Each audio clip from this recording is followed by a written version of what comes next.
I regret that the management has asked me to inform you that the individual just introduced by Deborah Winger will not be present today. He is preoccupied with preparing for the rapture and the second coming. When I was 8 years old in Oklahoma, my grandmother Ada said to me, "What are you going to be when you grow up, Bill?" And I said, "I just want to be introduced by Deborah Winger." She's happy wherever she is today. Thank you so much. You're as remarkable in person as you are on the screen. And thank you for that generous welcome. I was a broadcast journalist so long on air that I often heard when I spoke at an occasion like this, "He needs no introduction." Not so.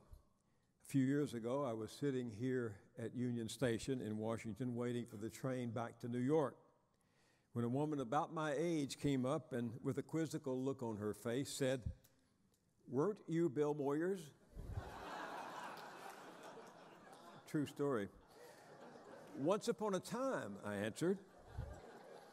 "I'll be damned," she said. "I didn't think you were still with us."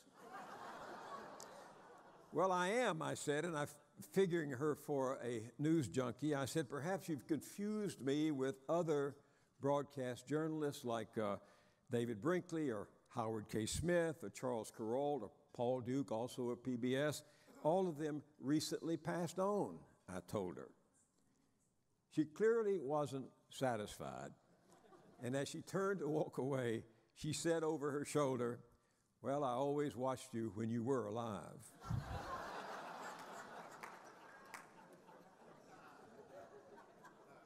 So you can imagine how grateful I am still to be here, alive, and for sure in your company.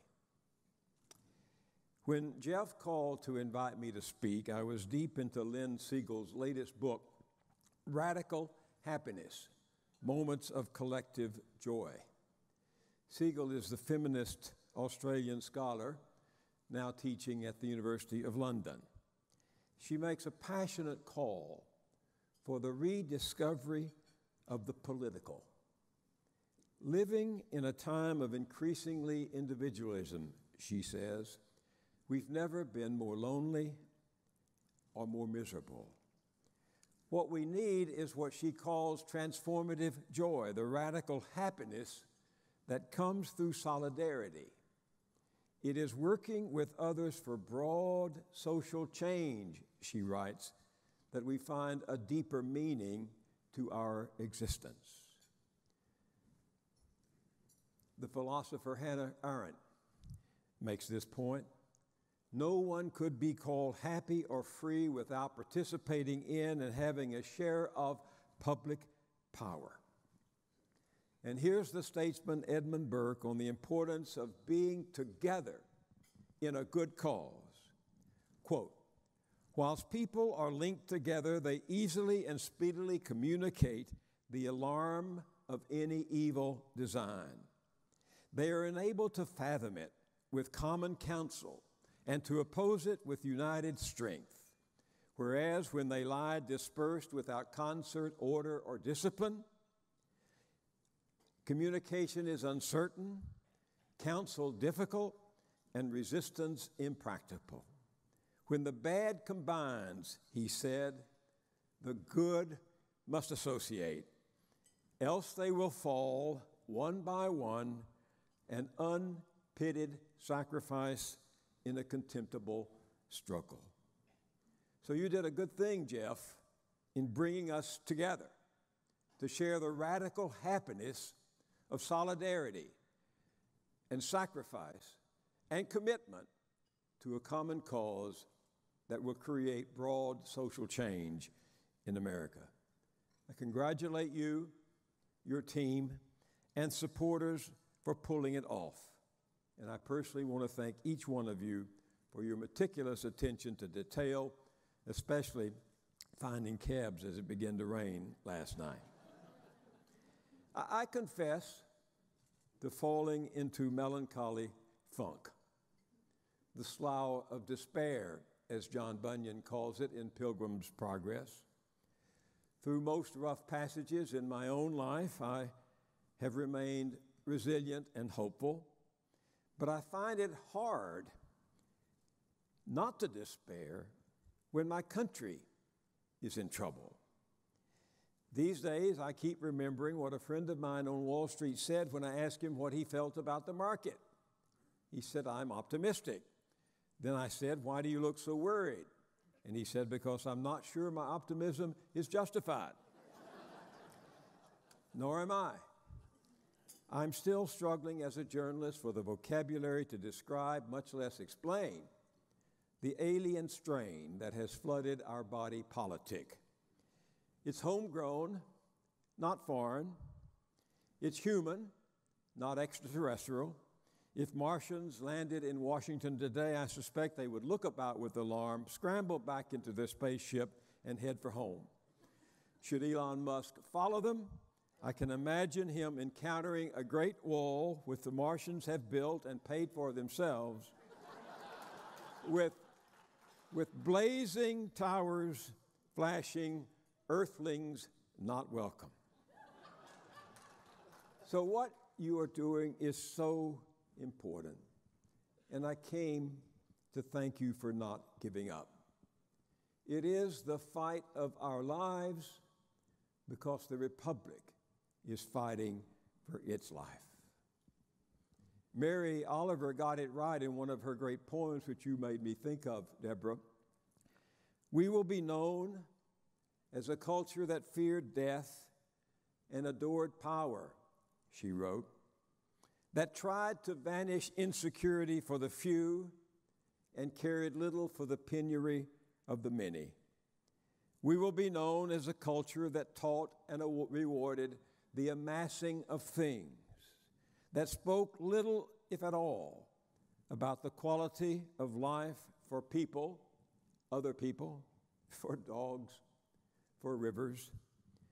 All the world in our eyes, they will say one day, was a commodity.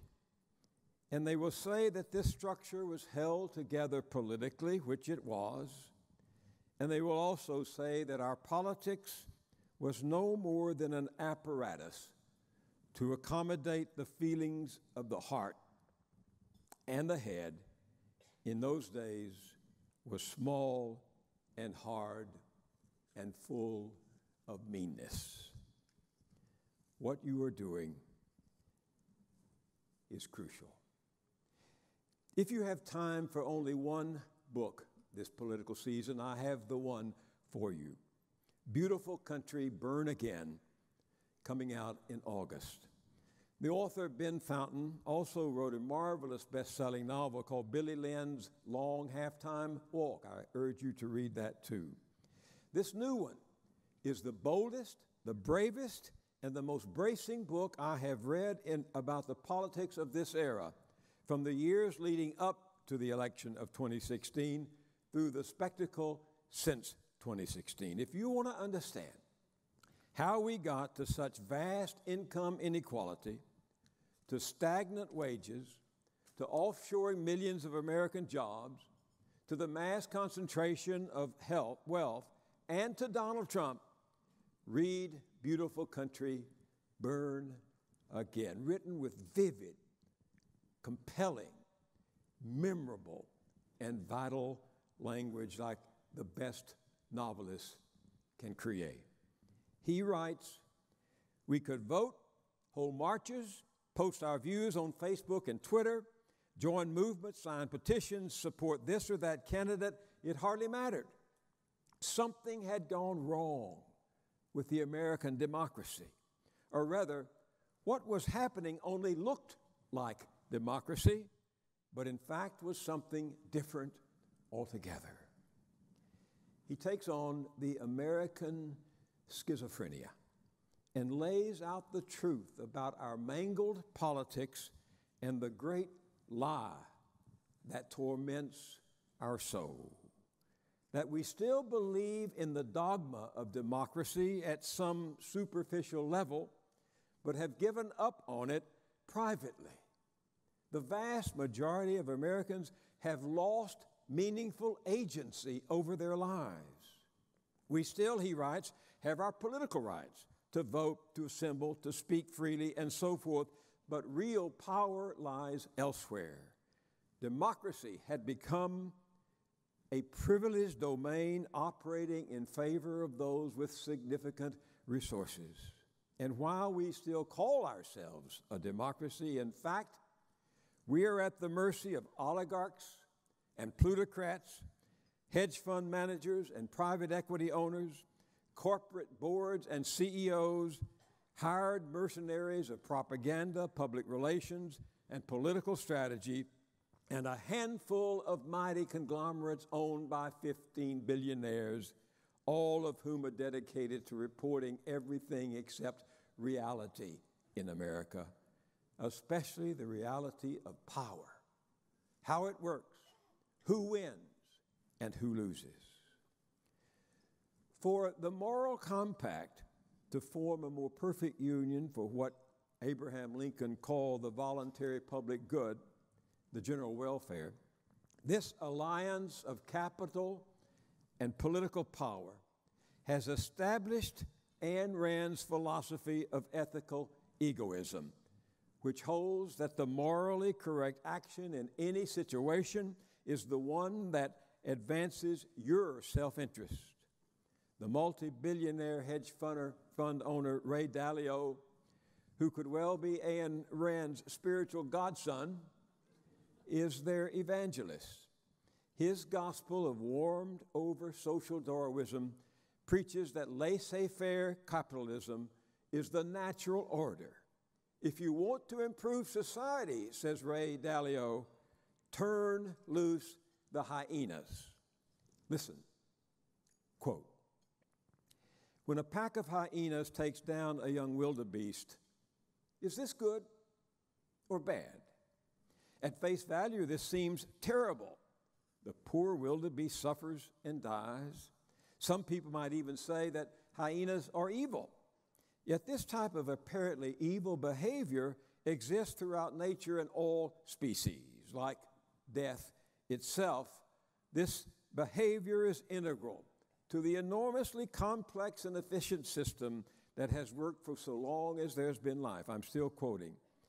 It is good for both the hyenas, who are operating in their self-interest, and the interest of the greater system, which includes the wildebeest, because killing and eating the wildebeest fosters evolution. That is the natural process of improvement. The natural process of improvement. Still quoting, like the hyenas attacking the wildebeest, successful people, like himself, may not even know if or how their pursuit of self-interest helps evolution, but it typically does. I don't know what the wildebeest would say about that if it were still around, but that is the philosophy that has come in the last 50 years to penetrate, dominate, and drive the American economic system. Our two-legged hyenas loathe the institutions and social structures that are at work, that are the work of well-governing structures and social norms. After all, they can buy what they need: health care, clean water, political clout. Bloomberg News reported the other day on the new fad among the ultra-rich to engage their bored 8-year-olds with birthday parties in private jet services with a minimum cost for 2 hours of $28,000. Prices for longer parties can top 6 figures, while children are caged on the border. Half a century ago, this predatory alliance of capital and power set out to remake America in their image. No more regulations, no more labor unions, no more minimum wage, no more taxes. They wanted nothing to do with democracy that they couldn't buy. Newt Gingrich challenged Republicans that to ultimately succeed, you almost had to destroy the system so that you could rebuild it. This war, said Gingrich, has to be fought with a scale and a duration and a savagery that is only true of civil wars. Democrats, meanwhile, pulled up their roots on Main Street and repotted them in rows along the windowsills of Wall Street.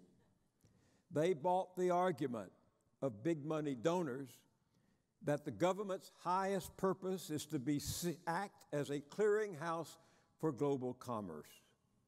They and the Republicans colluded in dismantling the mixed economy that since the New Deal has produced a broadly shared prosperity and a stable middle class. After all, weren't out of work and poorly paid losers merely the casualties of free trade and new technology, the wildebeests of the economy? I knew the party of Roosevelt, Truman, Kennedy, and Johnson was in trouble when a former chief of staff to Bill Clinton described Social Security as a milk cow with 310 million tits.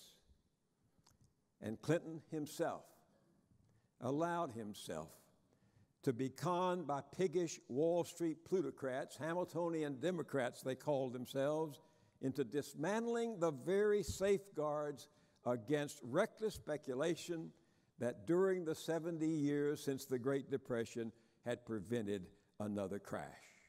Over the past 50 years, both parties sold out the American people and put democracy on the auction block.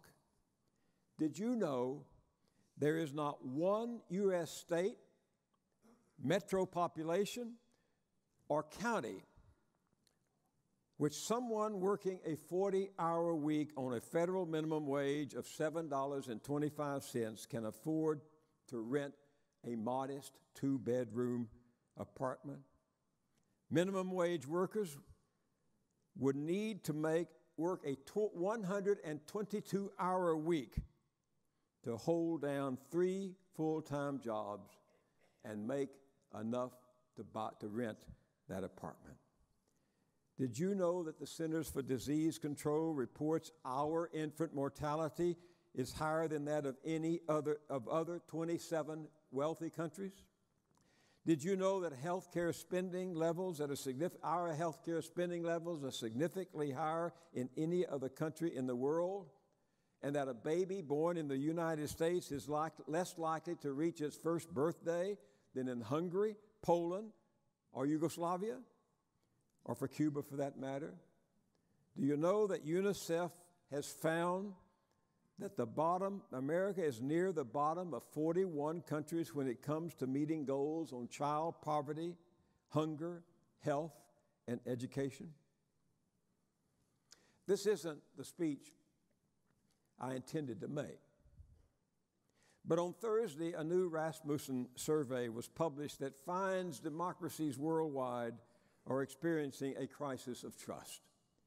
Democratic systems of government, and I'm quoting, are under severe threat, it reports, not only from foreign interferences and the rise of autocratic regimes, but also from the huge crisis of confidence among the electorate. In fact, Freedom House's latest index finds that people living in nations called democratic have even less faith in government than those living in non-democratic states. More than half of the respondents in democratic countries said their voices rarely or never matter in politics, and 64% said they believe their government rarely or never acts in the interest of the public. On the train down here, I read in the summer edition of the American Scholar the historian John Lucas's essay. He writes that the great age of the past 500 years, the modern age, is over. Its chief feature, he said, was the rise of democracy, defined by Lucas as the rule of majorities instead of minorities, perhaps for the first time in the history of humanity. Although the word existed in ancient Greece, in the past 2,000 years, democracy had been put into practice only here and there during short episodes. When the brilliant young Frenchman de Tocqueville came to America and famously toured the nascent United States in the 1830s, what he saw happening here, Lucas writes, was more important than the French Revolution, maybe even more important than the Enlightenment, because democracy, he said, went beyond politics to engage the lives of entire peoples. The great movement of history to Tocqueville, says Lucas, was the transformation from an aristocratic to a democratic age, and he said it was monumental and irreversible. Monumental, to be sure. Irreversible, not so sure.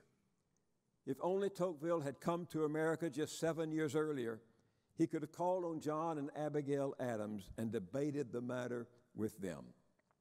Adams, who signed the Declaration of Independence and went on to become our second president, was a student of history, particularly tragic history.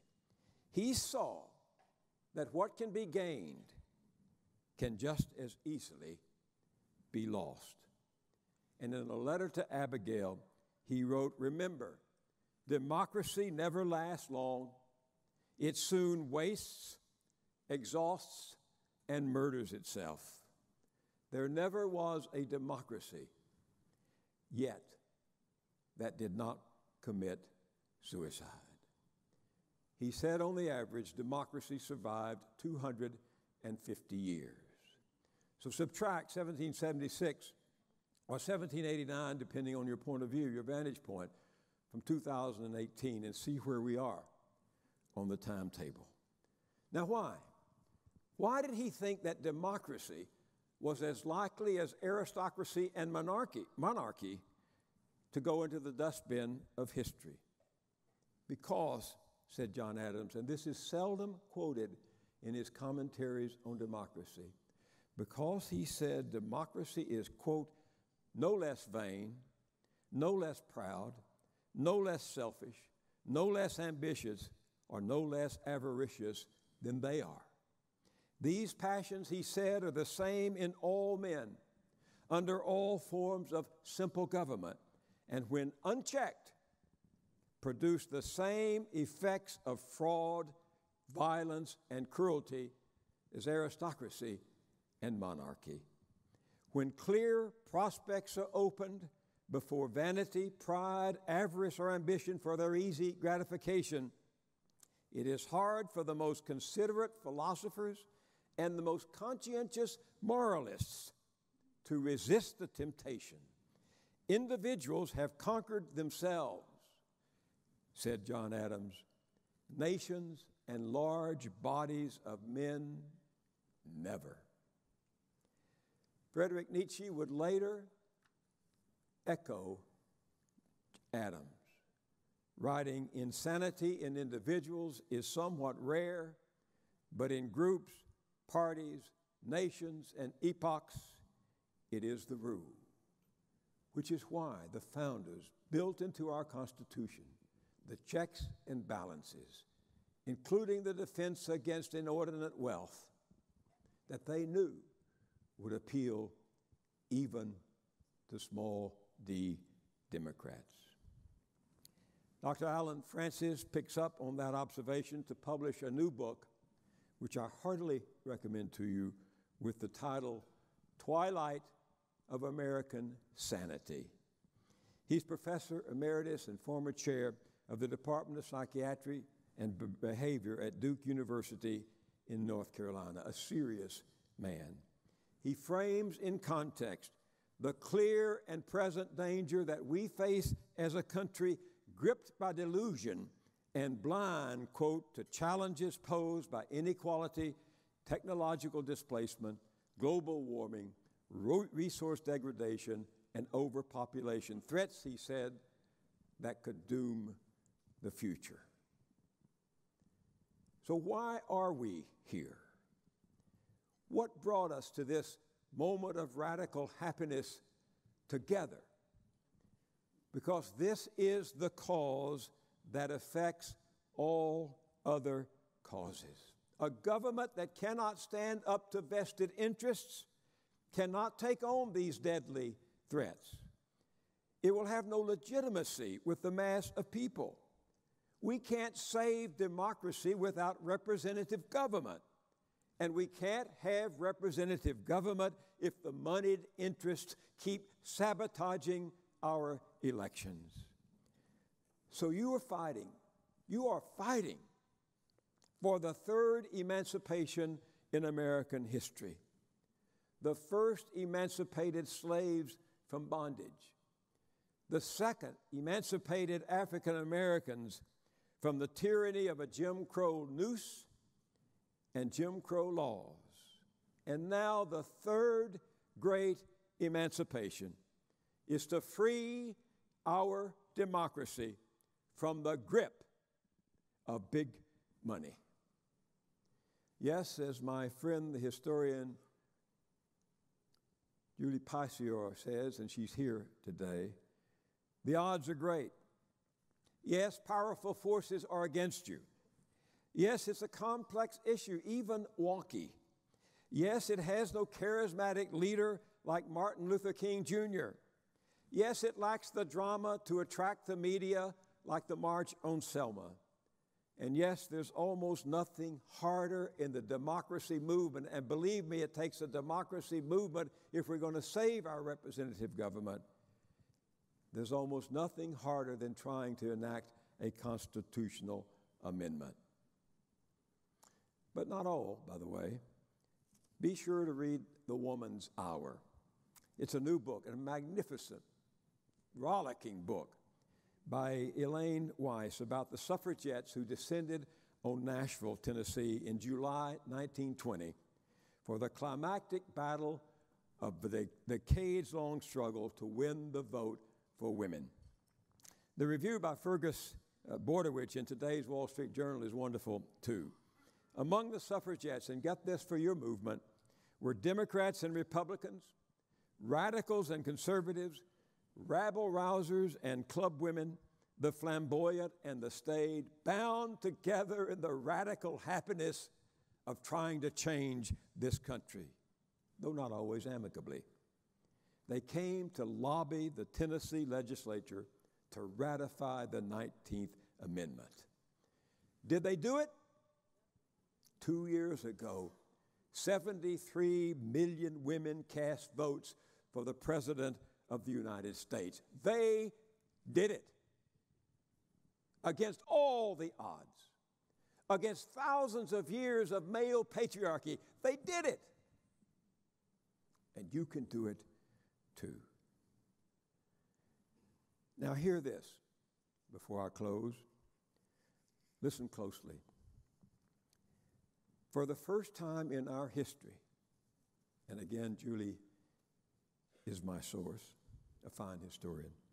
For the first time in history, a social movement has the majority of Americans behind it from the outset.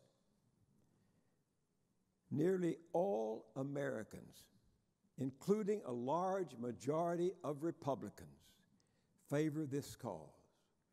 So the person you will be trying to recruit is likely already to be on your side. So let me end by reminding you of a story so familiar it's become almost a cliche. It's my friend, the historian Bernie Weisberger's favorite story, and he's a great 95-year-old historian of the progressive movement. The Constitutional Convention has just wrapped up its work in September of 1787. No details have yet been made public. As Benjamin Franklin leaves Federal Hall, a woman stops and asks him, "Well, Dr. Franklin, what kind of government have you given us?" And Benjamin Franklin answers, "A republic if you can keep it. Now I want to ask all of you to stand. Would you just stand right there where you're seated? Stand. Look at the palm of your hands. The palm of your hands. Did you ever imagine so great a task would be placed in your hands? And I want you to turn and shake hands with the person to your left and to the right.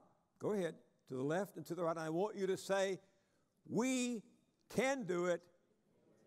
Say it louder. We can do it. We can do it. And we will do it. We will do it. We will do it.